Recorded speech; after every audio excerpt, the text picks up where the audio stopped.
కోడెల శివప్రసాద్ గారే మరణం ముమ్మాటికి జగన్మోహన్ రెడ్డి కావాలని చేపించినటువంటి హత్యనండి. అవమానం భారం భరించే విధంగా భరించలేక చనిపోయే విధంగా చేశాడు. మొత్తానికి సోఫాలు 4 కుర్చీలు ఉన్నాయని చెప్పి కేసు పెట్టి అంతటి పదవి అనుభవించినటువంటి గొప్ప వ్యక్తిని చనిపోయేలా చేశాడండి.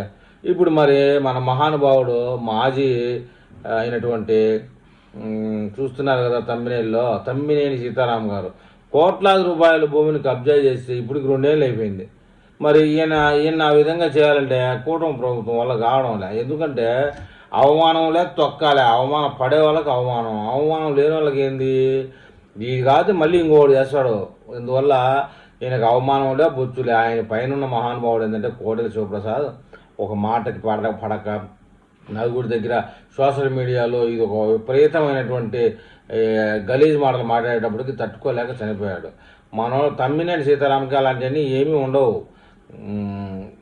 సోషల్ మీడియాలో ఇన్నన్నా ఇది చేసినోడు పోవాల్సిందే కానీ ఈయనకి ఏమీ కాదండి. బతికున్నవాడికి డెత్ సర్టిఫికేట్ తెచ్చి వాడి భూమిని కబ్జా చేయడం ఏందండి మరీ దారుణంగా. ఈ తెలుగులన్నీ వైఎస్ఆర్సీపీలోనే వస్తాయండి. తమ్మినేని సీతారాం గారు స్పీకర్గా ఉండగా అసెంబ్లీలో ఎంత చేయకూడదని రొచ్చంతా చేశారండి. దాని ఫలితం ఇప్పుడు అనుభవిస్తారు మరి తమ్మినేని సీతారాం గారు. మరి ఈ విషయంలో తెలుగు ప్రజలు ఏమైనా కామెంట్ చేస్తారో చూద్దాం.